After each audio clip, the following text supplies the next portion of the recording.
Bienvenue sur Gabon 24 pour ce tour d'horizon des grands sujets de l'actualité du continent et hors du continent. Je reçois cette semaine Michel Ndong-Esso, diplômé en philosophie morale et politique. Michel, bonjour. Et Alain-Georges Banasoubek, journaliste doublé de la casquette d'enseignant. Alain, bonjour. Bonjour. On va commencer par les manifestations de rue qui occupent aujourd'hui le devant de la scène politique et les écrans de télévision. Elles ont leur parcours obligé et leurs usages propres, mais cette domestication est-elle si solide qu'on le pense? Cette question convoque bien de souvenirs liés au soulèvement populaire du genre, déjà vécu sur le continent ou ailleurs. À l'observation, tout débordement semble gros d'émeutes ou de révoltes susceptibles de bouleverser l'ordre établi. C'est ce qui se passe depuis près de 2 mois au Soudan et en Algérie. Pareil que le bonheur est dans le pré et le pouvoir dans la rue. Suivez ce reportage. Nous n'aurons pas de structure de transition civile, sans représentant de groupe armé, a déclaré Omar Youssef, l'un des chefs de l'Alliance pour la liberté et le changement. Mais Youssef n'a pas précisé de quel groupe armé il faisait référence. Je vous assure que même si nous nous mettons d'accord demain avec le Conseil militaire sur notre proposition et qu'il accepte complètement, nous n'aurons pas de structure de transition civile sans représentants des groupes armés. Depuis plus de 15 ans, le Soudan est le théâtre d'insurrections dans les régions du Kordofan du Sud, du Nil bleu et du Darfour. Dans cette dernière région où les violences ont nettement baissé ces dernières années, le conflit entre pouvoir et rebelles des minorités ethniques a fait plus de 300 000 morts et 2,5 millions de déplacés selon l'ONU. Les mouvements rebelles dans ces régions font partie de l'ALC, dont le mouvement de protestation a conduit au départ en avril d'Omar el-Béchir, qui gouvernait le pays d'une main de fer depuis 1989. Et depuis lors, les lignes ont bougé au Soudan, mais ça coince encore en Algérie. On aura le temps de décrypter ces deux situations dans cette émission. Qu'on le veuille ou non, dans les deux cas, Soudan-Algérie, on est bien dans une forme d'action politique dite non conventionnelle selon les pays. Alors, Alain-Georges Banasoubek, le pouvoir vient-il de la rue, finalement, selon vous? Le pouvoir vient-il de la rue? Il est très difficile de le penser. Il faut dire que c'est la rue. C'est la rue qui impulse, dans les deux cas, c'est la rue qui impulse les deux révolutions. Nous assistons aujourd'hui au printemps arabe, dans sa seconde phase. Et nous espérons que cette deuxième phase sera beaucoup plus fructueuse que la première, parce qu'il faut dire que le printemps arabe, dans sa première phase, qui a concerné les pays limitrophes, c'est-à-dire la Tunisie, l'Égypte, il faut dire que de manière générale, ces printemps n'ont pas apporté des changements. On a comme l'impression que le peuple a été floué. Alors maintenant, est-ce que le pouvoir ne peut venir de la rue? Mais je pense que la rue impulse des révolutions. Maintenant, il appartient véritablement maintenant aux institutions en place d'organiser le jeu politique afin que l'alternance, si alternance il y aura, afin que l'alternance puisse véritablement voir le jour. Alors, dans les deux cas, nous avons une situation inédite, des revendications, de la contestation, qui a justement ce système qui a amené les deux, il faut le dire, les deux chefs d'État à libérer le plancher. Dans les deux cas, on se rend compte que la rue a joué un rôle important. Si au Soudan, on peut déplorer des morts, il y a une cinquantaine de morts jusque-là. En Algérie, il faut dire que c'est une révolution sans effusion de sang, et ça, on peut s'en féliciter. Mais maintenant, le problème majeur est de savoir si la population qui crie a eu à dire, la population qui réclame encore et a crié, une transition pacifique, que le pouvoir s'allègue aux civils. Est-ce que ces populations auront gain de cause? Telle est la question.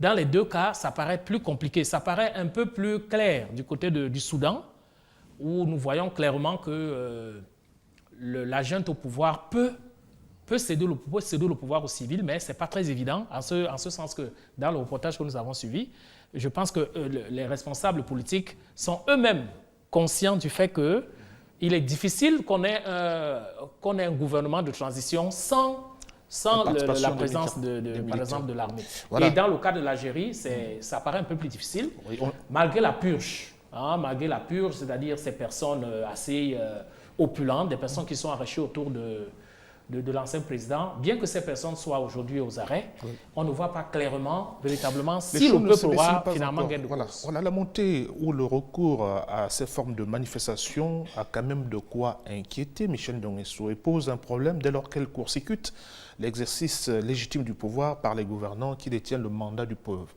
Oui, Ismaël, il faudra commencer par faire un retour définitionnel de la rue. C'est quoi la rue? Et la rue symbolise l'agora populaire, c'est la place publique par excellence, c'est la place de la révolution. Il faudra ensuite donner un profil à ceux qui sont dans la rue. Les acteurs de la rue. Qui est dans la rue.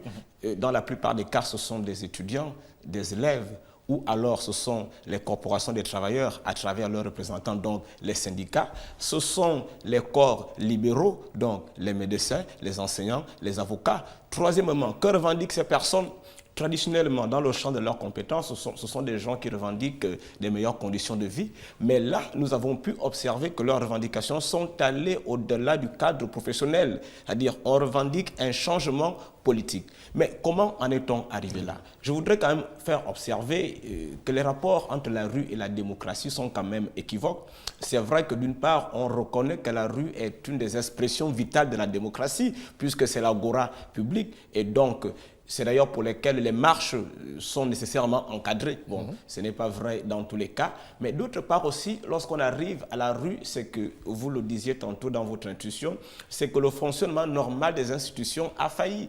C'est que les institutions qui servent de courroie de transmission entre le peuple et la démocratie, c'est le cas du Parlement, n'ont pas joué leur rôle. Donc, lorsqu'on arrive à la rue, c'est que quelque chose ne va pas.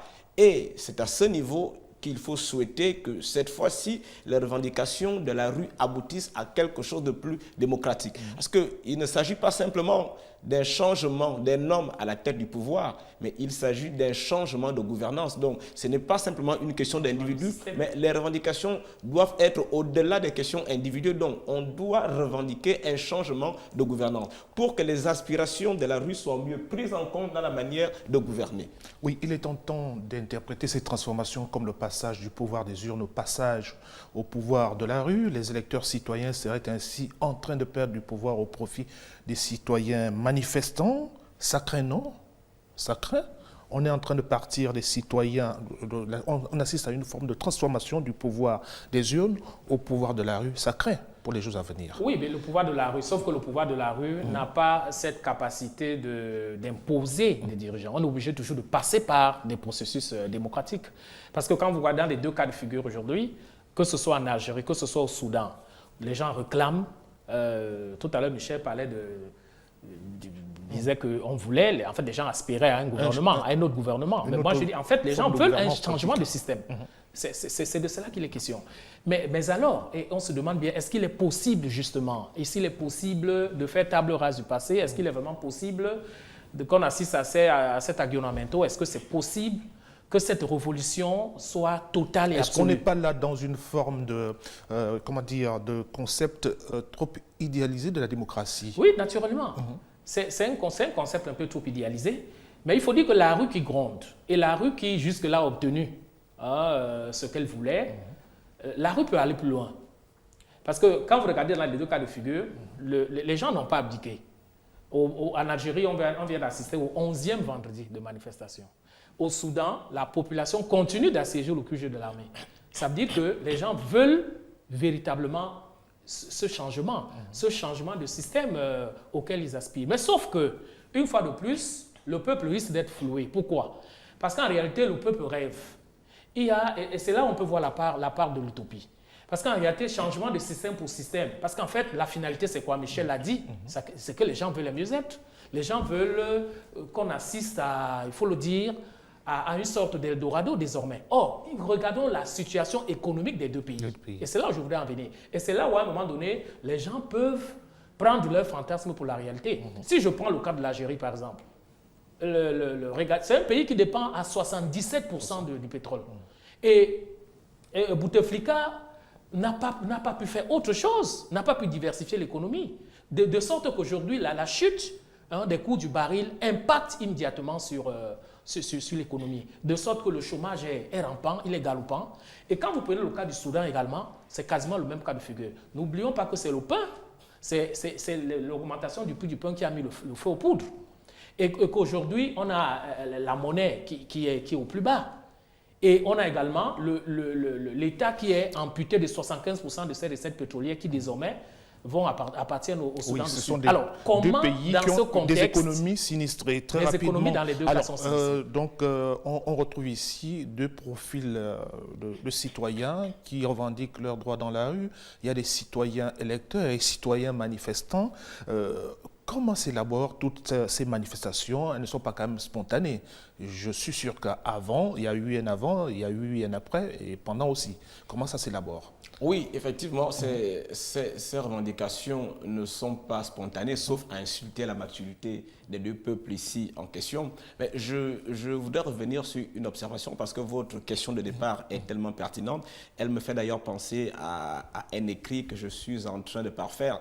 J'ai une question, c'est-à-dire, est-ce que la démocratie doit craindre la rue ou alors c'est la rue qui ne fait plus confiance à la démocratie. Et je pense que nous sommes plus dans le deuxième sillage, c'est-à-dire que la rue, le peuple ne fait plus confiance à ses gouvernants. Et c'est là où tout le bas blesse. Et donc aujourd'hui, c'est vrai que les deux profils sont assez identiques parce que, regardons le cas algérien, vous avez une population qui sait ce qu'elle veut, qui revendique dans la paix et qui tient ses revendications jusqu'au bout. Au départ, qu'est-ce qu'on revendiquait? C'est que Bouteflika ne se représente plus. Il a dit « je ne me représenterai plus ». Qu'est-ce qu'on a revendiqué ensuite? C'est qu'il quitte le pouvoir. Il a quitté le pouvoir. Qu'est-ce qu'on revendique aujourd'hui? C'est carrément le changement des figures de proue du système. Et donc, nous avons affaire à une rue déterminée. Nous avons affaire à un peuple déterminé. C'est vrai pour l'Algérie, mais c'est aussi vrai pour le Soudan. Parce qu'aujourd'hui, dans le cas du Soudan, ce que le peuple refuse, c'est que le conseil militaire ne s'approprie les leviers du pouvoir. Et donc, il va falloir que le pouvoir soit immédiatement remis aux civils pour que, démocratiquement, on envisage une transition qui puisse garantir au peuple le respect de ses droits fondamentaux. Oui, Alain Georges Banasoubek, avec l'attitude des militaires, par exemple, dans le cas algérien, ne vouloir rien lâcher, une réalité s'impose. Et vous l'avez dit, la capacité limitée d'exercer le pouvoir dans la rue. Les manifestants ne vont-ils pas finalement capituler, abandonner leur lutte? À l'allure où vont les choses. À l'allure où vont les choses, et quand on voit la détermination de ces masses populaires, qui tous les jours font le pied de grue, notamment au Soudan, au quartier général de l'armée, et du côté de l'Algérie, chaque vendredi, il ne me semble pas que ce sera le cas. Moi, ce que je redoute, c'est peut-être qu'on assiste à une confrontation. C'est-à-dire qu'on assiste à une escalade de la violence, que ça puisse dégénérer en conflit. Parce que jusque-là, il faut le dire, l'armée a beaucoup coopéré avec les populations jusque-là. Mais pour le cas du Soudan, à un moment donné, on risque, moi j'ai bien peur qu'on en assiste à des confrontations, à des échauffourées. Et là, la situation va s'embraser et finalement, on risque de revenir à une situation que nous sommes tous en train de redouter, à savoir que finalement, que l'armée use de ses prérogatives pour reprendre le contrôle de la situation. Dans le cas de l'Algérie, ça me paraît un peu plus, on va dire, un peu plus feutré. Là aussi, les revendications se montrent plus bruyantes. La rue va continuer de gronder. Elle va continuer de gronder jusqu'à ce qu'elle obtienne véritablement ce qu'elle recherche. Et nous verrons bien dans les prochains jours jusqu'où iront justement ces populations qui revendiquent. Et nous verrons aussi si l'armée, dans les deux cas, s'arc-boute sur sa position, c'est-à-dire qu'elle reste intransigeante ou alors qu'elle fait la sourde oreille à ces revendications. Mais aussi longtemps que la rue va continuer de gronder, mais je pense qu'on finira certainement par aboutir non seulement à la remise du pouvoir aux civils, mais certainement aussi à l'organisation, il faut le dire, l'organisation des élections démocratiques qui vont permettre à certains acteurs, nous croyons bien qu'on pourrait assister dans les deux cas au renouvellement de la classe politique, et ce qui n'est pas évident. Parce qu'on a comme l'impression que dans tous les cas, et c'est là où votre question me paraît pertinente, parce que si le pouvoir n'appartient pas à la rue, parce que quoi qu'on dise, c'est toujours quelqu'un qui est plus ou moins hérité d'une situation qui a été dans le système. Une contestation populaire. Une contestation qui finalement, avec l'expérience, de la connaissance des arcanes du pouvoir, de la connaissance de l'administration, c'est certainement ce type de personnes, ces profils qu'on recherche pour amener ces personnes-là ou ces personnalités à prendre le pouvoir dans les deux cas. Donc, une fois de plus, la rue peut être le catalyseur, la rue peut impulser, les révolutions, mais malheureusement, un homme de la rue ne va jamais accéder au Oui, pouvoir. Ça, il faut le l'homme dire. de la rue, c'est monsieur tout le monde. On a eu, par exemple, dans le cas soudanais, l'association des professionnels qui porte à bout de bras cette contestation depuis près de 2 mois déjà. Est-ce que ceux qui portent la contestation dans la rue sont souvent préparés à prendre le pouvoir? Peut-être que c'est ça le souhait du peuple qui manifeste dans la rue, d'avoir un des leurs à la tête du pays. Est-ce que c'est possible?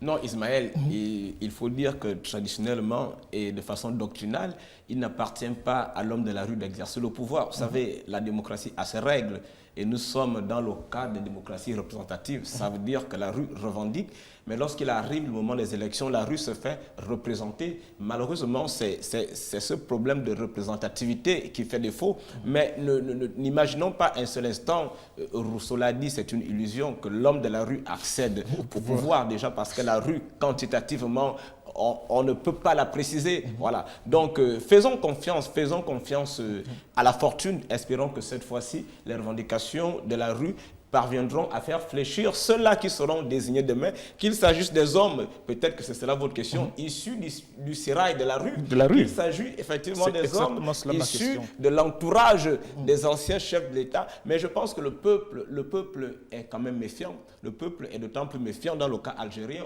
où on voit que l'actuel chef d'État par intérim et le Premier ministre sont décriés par la rue parce que simplement, ils ont appartenu à l'entourage immédiat du chef de l'État. En même temps, il faut considérer que dans les deux situations, on n'aura jamais une génération spontanée qui sort de nulle part. C'est vrai. Ce sera toujours avec la même vieille classe politique. Non, il faut un renouvellement, mais n'arrive pas en politique qui veut, il faut une préparation. Il y a quand même une école politique qui n'est pas l'école conventionnelle que nous faisons, une école qui suppose quand même que l'on ait grandi, que l'on ait évolué à l'ombre des leaders charismatiques. Mais Ismaël, on a longtemps parlé de la rue, on en fait d'ailleurs des éloges, mais je pense que le collègue... Je ne pense pas que ce soit l'objet, on ne fait pas l'apologie de la rue, on veut juste comprendre, on interroge, on questionne les faits. Le collègue soulignait également dans le cadre algérien spécifique la maturité ou alors le caractère citoyen de l'armée, parce que c'est quand même inédit, c'est un des cas rares où l'on voit l'armée qui joue les interfaces entre la population et les gouvernants, l'armée qui refuse d'aller au front contre le peuple, l'armée qui reçoit pratiquement les doléances du peuple, les transmet et décide lorsqu'il le faut d'évincer un chef d'État parce que simplement il n'y a plus de synergie entre ces derniers et la rue. C'est un cas inédit et c'est tout ce que nous souhaitons à l'Afrique. Oui, c'est un cas inédit et des situations qui méritent d'être soulignées avec 2 traits comme cette cure opérée par l'armée au sein de la haute administration en Algérie et au Soudan. Bien sûr. C'est des signaux assez forts, vous pensez? C'est des signaux assez forts. On va dire quoi? On dira que les armées, dans les 2 cas, l'armée soudanaise comme l'armée algérienne parle aux armées des pays africains. Parce que comparaison n'est pas raison. Il faut le dire que d'un pays à un autre, vraiment nous partons d'un contexte à un autre aussi. Il est très différent de voir vraiment cette coopération de l'armée avec les populations. Il est difficile dans plusieurs contextes de voir que l'armée puisse décider, par exemple, de démettre un chef d'État. Et quand on sait que l'armée doit allégeance, loyauté, par exemple, aux personnes, aux personnalités qui incarnent le pouvoir en place. Et je pense que le cas de l'Algérie et le cas du Soudan, vraiment, sont des cas sans précédent qui méritent aujourd'hui d'être soulignés. Oui, dans quelle proportion... et qui pourraient faire des émules. Oui, dans quelle proportion voyez-vous la transition en cours dans les 2 pays en train de répondre aux attentes des populations qui sont encore dans la rue? Non, en Algérie, la tension vers ce cas de figure est déjà là. Je pense qu'il ne reste qu'un préalable à régler, c'est-à-dire c'est l'éviction, je pense, de l'actuel chef d'État par intérim. Mais je pense que les élections prévues, je pense c'est le 2 ou le 4 juillet. Le 4 juillet, ces élections répondront dans un avenir très proche à la question que vous posez. Je pense que nous sommes arrivés au dénouement de cette crise. La question est encore un peu plus difficile au Soudan, où l'armée concentre encore entre ses mains l'essentiel des leviers du pouvoir. Et donc, je ne voudrais pas être utopique en pensant que le peuple aura facilement gain de cause. Et je pense que la bataille au Soudan est encore longue. Les jours de confrontation sont encore devant nous. Mais il me semble bien que ça va mieux pour le Soudan, puisque les 2 parties sont parvenus à des accords de transition. Il y a un léger mieux. Il y a un léger mieux. Au oui, Soudan. parce que ça coince beaucoup plus en Algérie qu'au Soudan. C'est beaucoup plus en Algérie. Au Soudan, l'armée veut véritablement lâcher du lest. L'armée semble avoir il faut le dire, la bienveillance d'écouter, les aspirations justement des leaders qui mènent cette contestation, qui ont mené cette révolution, notamment le syndicat des professionnels. Et on a comme l'impression que justement au Soudan, il est fort possible que ce pouvoir soit très rapidement rendu aux civils par rapport à l'Algérie. Parce que l'Algérie, il y a une élection, mais jusque-là, on ne sait pas véritablement ce qui va se passer. Il est très difficile, à moins de lire dans la boule de cristal, comme dans la boule de cristal, de savoir exactement ce qui va se passer. Mais comme nous le disions tantôt, le fait qu'on constate dans les deux cas, et surtout dans le cas de l'Algérie, que la mobilisation ne faiblit pas. On a comme l'impression qu'elle continue, elle va crescendo et que les Algériens n'entendent pas se lasser et ils entendent continuer leur combat, continuer leurs revendications.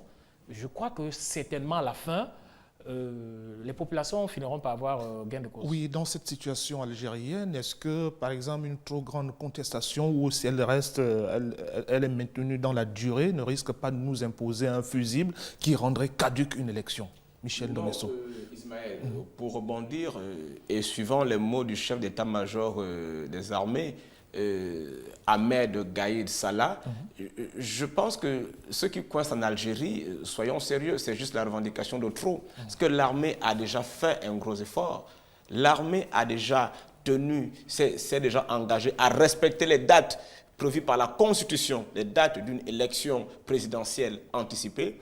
L'armée est prête effectivement à permettre l'expression libre du suffrage universel et même le chef d'état-major des armées appelle vivement au dialogue et il dit haut et fort que le dialogue est la seule manière de régler pacifiquement la crise algérienne. Et il est absolument hors de question pour lui que l'on en vienne à violer le principe de l'unité du peuple algérien. C'est simplement que le peuple, c'est d'ailleurs dans son droit, le peuple veut tout obtenir et c'est dans ses prérogatives. Mais dans le cas soudanais, il y a encore des inconnus. Il y a une intention, il y a des promesses, mais tant que nous ne sommes pas encore fixés sur les dates des élections présidentielles anticipées, je pense que le cas soudanais, sauf si on vit des intentions, est encore assez problématique. Non, le cas du Soudan, c'est qu'il faut d'abord un gouvernement de transition. Et dans ce gouvernement de transition, la question est de savoir si, dans ce gouvernement, on ne comptera que des civils. Or, mais je pense qu'eux-mêmes, les leaders soudanais, sont en train de comprendre qu'en fait, pour une transition, il n'est pas superflu que légalement, que les militaires, que les hommes de l'armée fassent partie de ce gouvernement de transition. Et que ce gouvernement de cher Non. Vous voyez, tout à l'heure, vous venez de dire quelque chose de très important. On est dans une situation d'exception. On est dans une situation, et tout à l'heure, vous avez dit que l'armée a déjà fait. De tout le monde. Si l'armée, c'est le facilitateur. Si c'est l'armée qui a intercédé, si c'est l'armée qui a justement été l'interface, moi, je ne vois pas pourquoi est-ce qu'on ne peut pas faire sans cette armée. On ne devrait pas faire sans l'armée, tout au moins pour une période de transitoire. Au risque de développer l'appétit du pouvoir. Voilà, qui ne va pas durer longtemps. Le destin du Soudan et de l'Algérie doit-il s'accomplir avec le soutien des grandes puissances occidentales? Et d'ailleurs, quel serait leur intérêt pour la reconstruction de ces deux pays? Oui, il faut quand même dire que depuis 5 ans, en gros, on observe que la communauté internationale regarde avec beaucoup plus de responsabilité ce qui se passe en Afrique. Ce ne fut pas souvent le cas. Dans un passé récent, lorsqu'il survient une crise en Afrique, on était habitué aux déclarations incendiaires qui, au lieu de calmer le jeu, alourdaient beaucoup plus la situation. Or, que ce soit dans le cas soudanais, où pourtant les États-Unis ont des intérêts vitaux en matière de stratégie, en matière de sécurité. Surtout de lutte contre le terrorisme, voilà. Effectivement, que ce soit dans le cas algérien, l'Algérie qui est quand même limitrophe de par la Méditerranée des puissances occidentales, on observe quand même que ce soit l'Union européenne, que ce soit les États-Unis, se prononcent avec mesure. Et c'est plutôt de bonne guerre pour la sécurité et la paix dans ces régions-là. On m'a fait signe que dans la première partie de cette émission, il nous reste très peu de secondes. Vous voulez ajouter quelque chose là-dessus? Effectivement, je voudrais dire que, vous savez, quand il y a pareille situation, on dit toujours la communauté internationale. En fait, c'est la communauté occidentale. On doit le dire ainsi. Alors, cette prétendue communauté internationale, jusque-là, approuve tout ce qui se passe. En ce sens qu'on sait que c'est la rue, hein, c'est la contestation des populations qui arrive justement à amener l'armée à démettre les chefs d'État. Jusque-là, il faut dire que cette communauté internationale s'est montrée, dans l'ensemble, pour ainsi dire, beaucoup plus souple et même, pour ainsi dire, admirative même de ce qui se passe. Alors, maintenant, est-ce que le Soudan va bénéficier, par exemple, des largesses de ces communautés? Assurément. Je pense qu'aujourd'hui, quand on voit que Omar el-Béchir n'est plus au pouvoir, et de l'autre côté également, l'ancien président algérien, lui aussi, qui visiblement va chercher asile, trouvera asile dans un pays, je crois, du côté du Moyen-Orient. Alors, quand on va dans les deux cas, la communauté internationale, les puissances occidentales, à mon avis, vont apporter leur aide, vont coopérer, à mon avis. À ce stade de l'émission, nous allons marquer une pause et derrière, nous parlerons du Venezuela.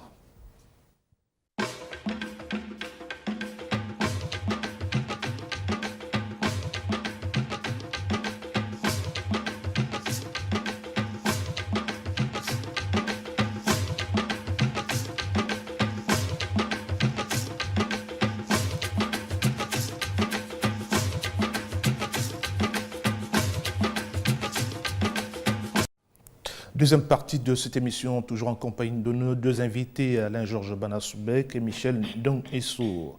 Nicolas Maduro persiste et signe que Juan Guaido ne l'évincera pas de son fauteuil. L'opposant vénézuélien, soutenu par les États-Unis et plusieurs pays de la région, appelle l'armée à se ranger derrière lui, un appel à l'insurrection qui a failli déboucher sur un coup de force contre le pouvoir de Caracas. Reportage.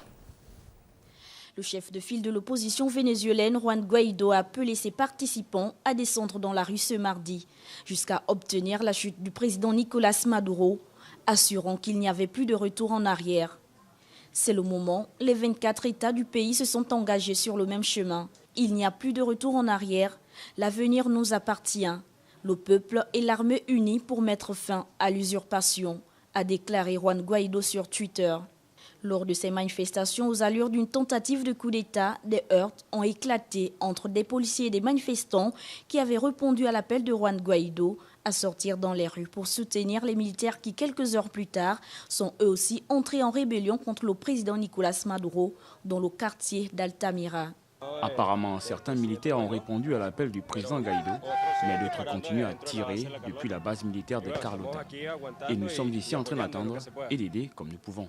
Dans l'après-midi, le leader de l'opposition vénézuélienne, Juan Guaido, s'est adressé à ses sympathisants aux côtés de l'autre figure de l'opposition, Leopoldo López, libéré de son assignation à résidence. Les deux hommes ont appelé à durcir le ton. Pour eux, il n'est pas question de réparer le Venezuela. Nicolas Maduro a de son côté appelé à une mobilisation maximale. Selon lui, le gouvernement répondra avec violence si nécessaire. S'il y a bien des positions qui intriguent dans cette crise vénézuélienne, ce sont celles de la France, de l'Allemagne, de l'Italie et j'en passe, qui appellent plutôt les différentes parties au calme et à la retenue quand Washington menace même le régime de Maduro d'une intervention militaire. De quoi ces pays ont-ils peur? On commence avec vous, Michel Ndong-Essour, pour s'aligner clairement derrière les États-Unis. Alors, Ismaël, l'échec irakien n'est pas encore loin derrière nous. Ces pays ont peur de quoi? Ont peur de ne pas maîtriser l'embrasement, de ne pas maîtriser le feu. Oui, c'est bien d'allumer le feu, mais il faut encore le maîtriser. Et donc, je pense que c'est plutôt une attitude diplomatique responsable. C'est surtout une attitude diplomatique qui quand même si elle est mitigée, montre que l'on respecte encore la souveraineté des pays, montre encore que le principe ancien selon lequel aucun État n'a le droit de s'ingérer directement dans les affaires de notre État tient encore la route.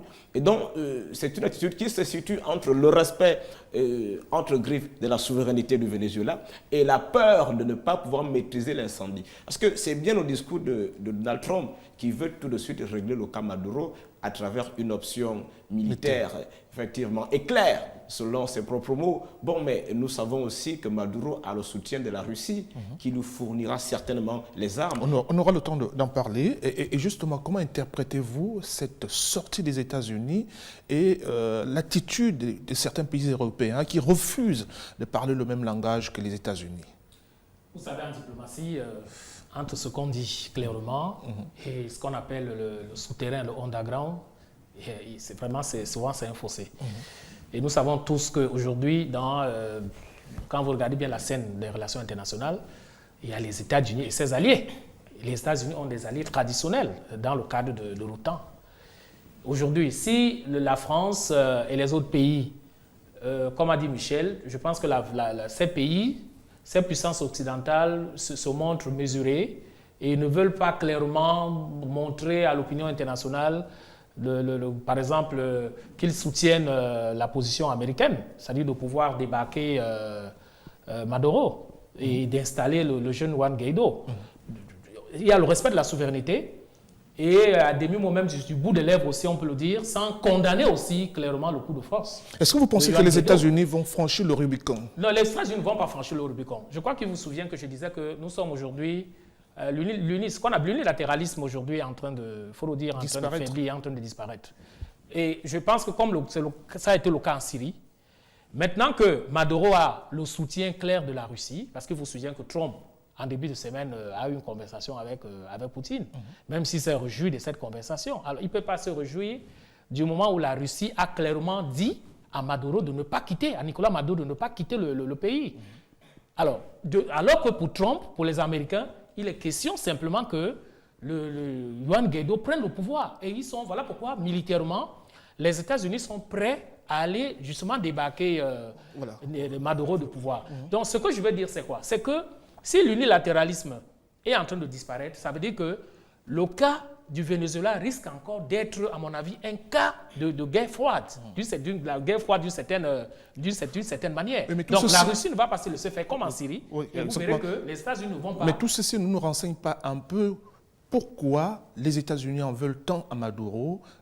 Est-ce qu'il ne s'agit pas là de poser, d'envisager une option militaire pour éventuellement poser de vrais problèmes derrière? Non, il s'agit clairement, et vous avez tout à fait raison, Ismaël, de l'une des dernières résistances régionales ou même sous-régionales à l'impérialisme des États-Unis. Est-ce qu'il faudra encore rappeler ici l'historique économique du Venezuela qui est assez proche de celle de Cuba? Et donc, en réalité, les États-Unis veulent mettre la main sur le Venezuela pour, une fois de plus, asseoir leur leadership politique sur la région. Et ce sera aussi une manière, effectivement, de coiffer la Russie dans une zone stratégique. Et donc, c'est certainement pour des impératifs géostratégiques que Donald Trump veut en finir avec Maduro. Et il y a le risque de craindre que cet épisode n'atteigne une autre dimension avec l'arrestation potentielle de Juan Guaido, parce que vous savez que un des organes vénézuéliens chargés effectivement de veiller sur le respect de la Constitution a décidé de lever l'immunité parlementaire de Juan Guaido. Et donc, en réalité, nous sommes dans la perspective d'une éventuelle arrestation. Et c'est à ce niveau qu'il faudra voir jusqu'où est capable d'aller Donald Trump si jamais le président autoproclamé par intérim est arrêté par les forces de l'ordre vénézuéliennes. Qu'est-ce qui pourrait se passer si jamais l'option des États-Unis ne marche pas, c'est-à-dire celle de évincer Maduro de son poste? Ce que je voulais dire d'abord au plan interne, c'est qu'au plan interne, déjà, Juan Guaido a du mal à rallier l'armée à sa cause.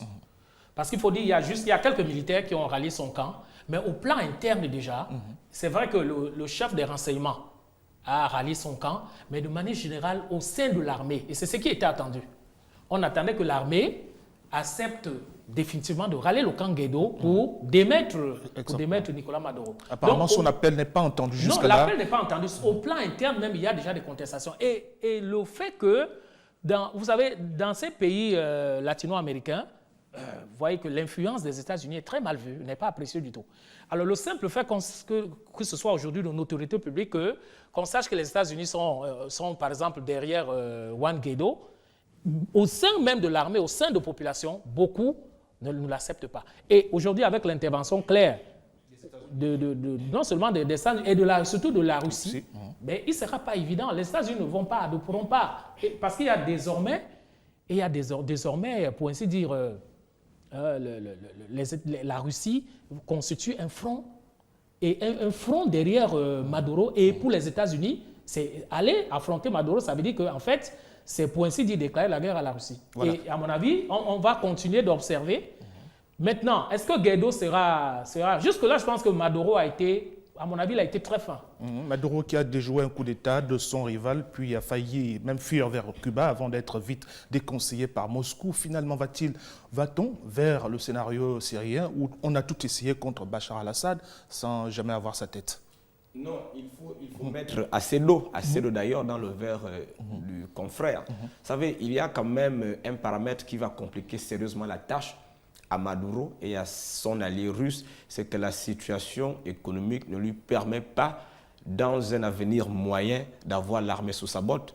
Contrairement à ce qui a été dit, c'est que oui, on a l'impression que l'armée est restée silencieuse face à l'appel de Juan Guaido, mais il y a qu'au sein même de cette armée, il y a la question de la survie sociale. Lorsque nous sommes dans un pays en panne d'électricité depuis plusieurs jours, lorsque nous sommes dans un pays coupé du reste du monde sur tous les plans, lorsque nous sommes dans un pays qui frôle la famine, même l'armée, on l'a vu dans plusieurs cas dans le monde, on l'a vu avec le cas ivoirien où l'armée avait commencé par lâcher Laurent Gbagbo. Bref, même l'armée risque à un moment donné de lâcher. On risque d'avoir des dissidents au sein de l'armée. Et je pense que c'est le pari des États-Unis d'épuiser Maduro de l'intérieur, de l'épuiser économiquement pour que même ses soutiens commencent à le lâcher.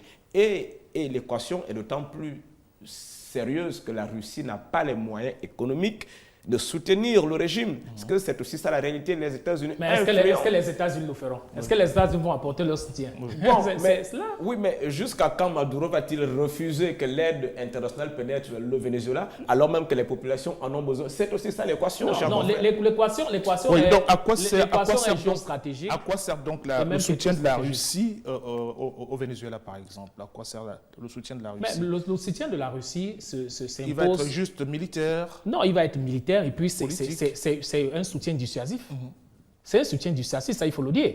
Parce que sur la scène internationale, on sait très bien que du moment où les États-Unis, dès qu'ils se rendent compte qu'en face il y a la Russie, immédiatement eux-mêmes commencent à comprendre qu'il faut faire attention, on ne peut plus attaquer. Maintenant, on peut fragiliser Maduro de l'intérieur, mais n'oublions pas que c'est aussi une affaire de souveraineté d'un pays, d'un État.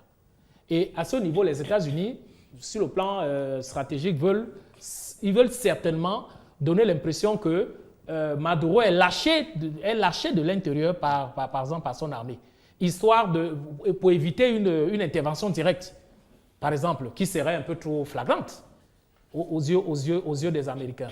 Donc, mais maintenant, nous sommes dans un jeu assez subtil.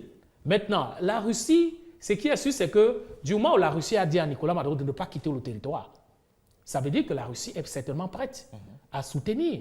Peut-être pas de manière claire ou de manière ouverte, mais toujours est-il que les États-Unis vont reculer. Vous avez pris le tout à l'heure, on parlait de la Syrie. À ce niveau-là, on ne peut plus spéculer sur le soutien de la Russie. Ce soutien est clair. Le soutien est clair. Voilà, justement. Alors, en quoi est-ce que Guaido ferait-il un bon président par rapport à Maduro? Bon président, moi je suis Gabonais. Non.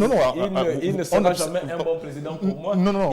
Il faut poser la question bon président internationale. Pour qui? Voilà. Alors, bon président pour ses alliés américains, certainement, il le sera, puisqu'il va servir leurs intérêts. Bon président, peut-être aussi pour... Non, n'en rions pas pour cette majorité de Vénézuéliens qui aspirent à un mieux-être, parce qu'il faut quand même remarquer... Le mieux-être vénézuélien passe désormais par Juan Guaido, vous pensez? Non, passe par un changement de gouvernance, Ismaël Bianzé. Il ne faut pas ignorer que Maduro a échoué dans la conservation de l'héritage chaviste. Voilà, il faut quand même le dire. Ce pays était un modèle, a longtemps été reconnu comme un modèle dans le sillage de l'Amérique latine. Aujourd'hui, le Venezuela n'est plus que son propre fantôme. Et donc, il y a quand même une grande majorité de Vénézuéliens qui aspirent à un mieux-être. Et peut-être que pour eux, Guaido sera un bon président. Oui, mais sauf que Guaido veut tenter un coup de force. Ce qu'il fait n'est pas démocratique. C'est loin, très loin d'être, de faire partie d'un processus démocratique. Là, c'est un coup de force et intenté. Et puis, on ne peut pas soutenir cela. Ça, il faut qu'on se le dise. Donc, aujourd'hui, qu'on laisse le président élu aller jusqu'au terme de son mandat et que par des mécanismes démocratiques, que Juan Guaido arrive, si les populations, naturellement, les électeurs le souhaitent, qu'il arrive à succéder démocratiquement à Maduro. Aujourd'hui, vous pensez à ce que Michel a dit, que Maduro pourrait capituler par rapport aux difficultés économiques du pays, asphyxié comme il est par des sanctions, vous pensez? Ça, c'est évident, c'est possible. Et je crois que évidemment, c'est ce que les États-Unis recherchent. On veut le fragiliser et, pour ainsi dire, pour le jeter même en pâture, de manière à être lâché par tout le monde. Ça c'est la stratégie américaine. Ben, maintenant, on attend voir si les Vénézuéliens eux-mêmes vont adhérer. Est-ce qu'ils vont coopérer? on attend voir ce qui va se passer. Alors, au plan géostratégique, au plan pétrostratégique, même, nous savons que c'est un pays gorgé de pétrole. Et je crois que c'est ce qui suscite la convoitise des Américains. Peut-être que c'est la première puissance du monde, justement, en ce moment, voudrait étendre son influence et étendre sa sphère d'influence de ce côté-là. C'est naturel, c'est normal qu'on sait que les États-Unis veulent exploiter l'or noir. Oui. Mais en retour également, je pense qu'on ne devrait pas légitimer des coups de force. Oui, oui. Ça, il faut qu'on se le dise. Et à ce niveau-là, Juan Guaido, qui est encore jeune, il a le temps.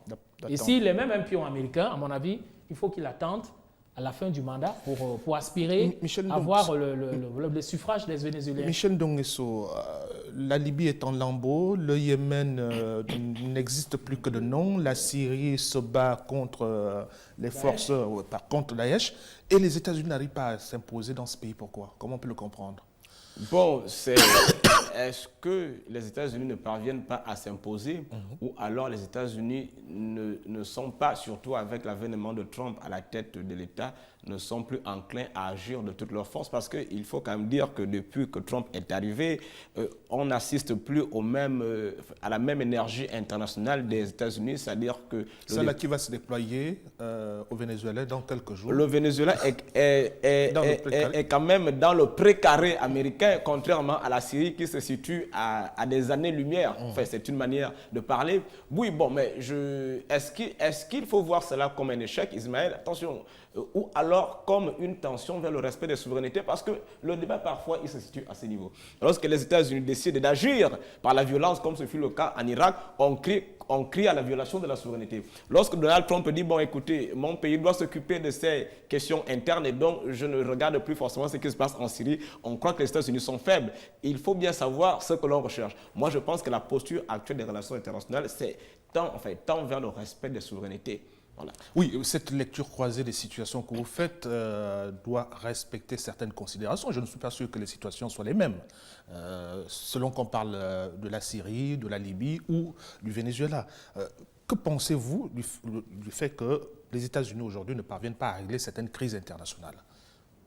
C'est que ces crises... En tant que gendarme du monde. Oui, en tant que gendarme du monde, il faut le dire qu'entre griffes, nous assistons à des situations compliquées. Parce que vous avez le cas de la Libye. Mais la Libye, nous savons que c'est la logistique de l'OTAN. Donc c'est plus ou moins, à l'époque, Obama, les États-Unis dirigés par Obama, qui ont donné le feu vert à Nicolas Sarkozy de débarquer le leader libyen. Le cas de l'Irak également, on le sait, on le sait. Mais c'est que le conflit syrien est un peu plus compliqué. Nous avons le conflit syrien, nous avons le conflit israélo-palestinien. C'est une autre patate chaude.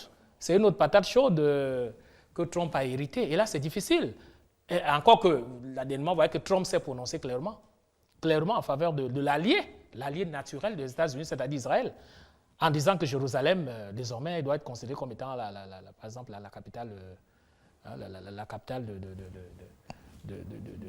d'Israël. Et ce qui a créé un tollé énorme et une levée de boucliers dans le monde arabo-musulman. Alors, je pense que d'un contexte à un autre, d'un pays à un autre, c'est différent. Et naturellement, en fonction des enjeux aussi. Il ne faut pas qu'on l'oublie. En fonction des enjeux. Parce que si les États-Unis interviennent, par exemple, dans le cas de la Syrie, c'est compliqué là-bas. C'est très compliqué. Il n'est pas évident, il n'est pas très évident pour les Américains, forcément, d'avoir une mainmise compte tenu de la situation aujourd'hui. C'est un pays qui est pratiquement aujourd'hui au bord du chaos, si ce n'est le cas. Donc, quand on regarde la sphère internationale, c'est au gré des intérêts des Américains, au gré de leurs intérêts, au gré de la capacité, de leur capacité également à maîtriser le terrain, parce qu'ils ont tiré aussi énormément de leçons, il faut le dire, des guerres. De leurs échecs, ouais. Des échecs connus dans des situations de guerre précédentes. Et donc, en fonction de cela, on a donc une scène internationale qui n'est pas tout à fait apaisée, mais Trump, dès qu'il a pris le pouvoir, s'est montré beaucoup plus américain. En fait, il s'est montré beaucoup plus garant de la bonne marche de l'économie et d'avoir préservé, pour ainsi dire, la marche d'abord de l'économie américaine. Oui, parmi les curiosités, il y a eu le silence des Nations Unies sur ces menaces des États-Unis contre le régime de Maduro. Oui, une seconde, avant de revenir sur les Nations Unies, une seconde pour dire que s'il y a difficulté des États-Unis sur dans les cas syriens et autres. Oui, c'est peut-être aussi surtout pour la Syrie parce qu'aujourd'hui, l'adversaire a pris plusieurs visages. Il y a eu insertion de nouveaux acteurs, notamment de l'acteur terroriste, qui lui-même s'est démultiplié. Il y a tellement de groupes terroristes aujourd'hui. La guerre est asymétrique. Effectivement, est asymétrique, qui confondent même le champ de bataille. Voilà, on n'a plus affaire à un adversaire déterminé, précis. On a affaire à un adversaire qui a plusieurs têtes.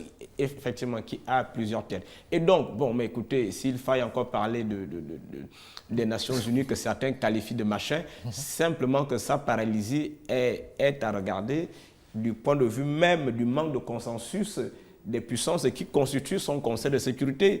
Que voulez-vous que les États-Unis, que les Nations Unies décident lorsque la Russie exercera inévitablement un droit de veto s'il est question d'envisager une invasion militaire du Venezuela? Donc les États-Unis sont paralysés à travers même leur propre constitution. Parce qu'il est clair que la Russie n'acceptera jamais, par exemple, que les Nations Unies interviennent militairement au Venezuela. C'est clair. C'est votre approche du Bien, problème? C'est normal. Ça dit qu'aujourd'hui, les États-Unis ne vont faire parler d'eux que si il y a une résolution, par exemple, qui est prise par une des puissances, qui justement appartient au Conseil, au Conseil de sécurité. Donc, effectivement, si les États-Unis déposent une résolution, c'est qui est sûr, c'est que la Russie et la Chine vont s'y opposer et puis ça ne passera pas. Ça c'est sûr. Alors, quand vous prenez, tout à l'heure, vous parlez du cas de la Libye. Le cas de la Libye, moi j'ai vu la Libye sous Kadhafi, mais je crois qu'aujourd'hui également, on a un pays qui est également au bord du chaos. Aujourd'hui avec les deux forces. Mais là aussi, vous voyez que c'est un problème stratégique très grave. Aujourd'hui, la transition, tout au moins le gouvernement actuel, qui essaie de gérer la situation, a concédé les puits de pétrole aux Italiens. Et aujourd'hui, le général Haftar est soutenu paradoxalement par la France et qui veut naturellement céder l'exploitation du pétrole à la France plus tard. C'est malsain, mais c'est malsain, c'est mesquin. Autrement dit, mais la scène internationale est ainsi faite. Et puis, les amis de la Libye n'ont pas intérêt à ce que ce pays se pacifie un jour, non pas du tout. Pas du tout. Aujourd'hui, c'est au gré des intérêts. Et les États-Unis aujourd'hui ne peuvent peut-être que regarder ou appeler, faire des appels de retour à l'ordre, etc., au calme, mais tout en sachant que ses alliés, l'Italie n'est pas très loin de la France. Donc, il s'agit de deux puissances européennes là, qui se marchent sur les plates-bandes et vous n'allez pas demander aux Américains de venir intervenir. On va revenir au Venezuela. Chose curieuse, Juan Guaido danse, chante et défie le pouvoir sans être inquiété. Comment on peut le comprendre? Bon, pendant combien de temps encore? Parce que comme nous le disions tantôt, le pouvoir envisage la levée de son immunité parlementaire. Mais de toute évidence, si M. Guaido danse et chante sur la place publique, c'est certainement parce qu'il sait compter sur son allié. Certainement parce que, et d'ailleurs, il revient d'une rencontre avec ses alliés. Voilà, et donc certainement, ils lui ont promis son soutien ferme. Et que si Maduro se risquait à vouloir intervenir militairement contre lui, il aura ce qu'il cherche. C'est certainement cette promesse qui le fait danser. Alors, comment voyez-vous l'issue de la crise vénézuélienne? L'issue de la crise vénézuélienne, sincèrement, quand je regarde la situation, j'ai comme l'impression que Nicolás Maduro, à un moment ou à un autre, risque de capituler. Quand je vois la suite des événements, il me semble qu'à un moment donné, la situation risque de tourner en sa défaveur. Sans lire dans une boule de cristal, ce que je ne souhaite pas parce que j'estime qu'on ne devrait pas cautionner des coups de force. Ça veut dire qu'on va vers une transition au Venezuela? On va vers une transition, vers un coup de force. Maintenant, on verra bien sa capacité de pouvoir résister. Non, nous ne faisons pas l'apologie des coups de force, mais nous demandons que l'on regarde l'intérêt du peuple vénézuélien qui souffre. Et donc, la logique et la raison recommandent à Maduro et à ses alliés de penser eux-mêmes à quitter le pouvoir. Vous n'avez même pas pensé envisager une sorte de réconciliation entre les deux? Ce n'est plus possible non, ce n'est plus envisageable, M. Ismaël Bianzi.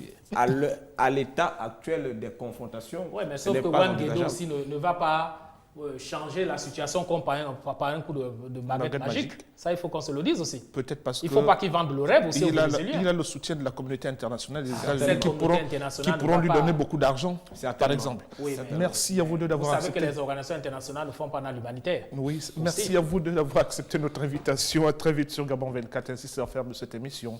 Merci de l'avoir regardé.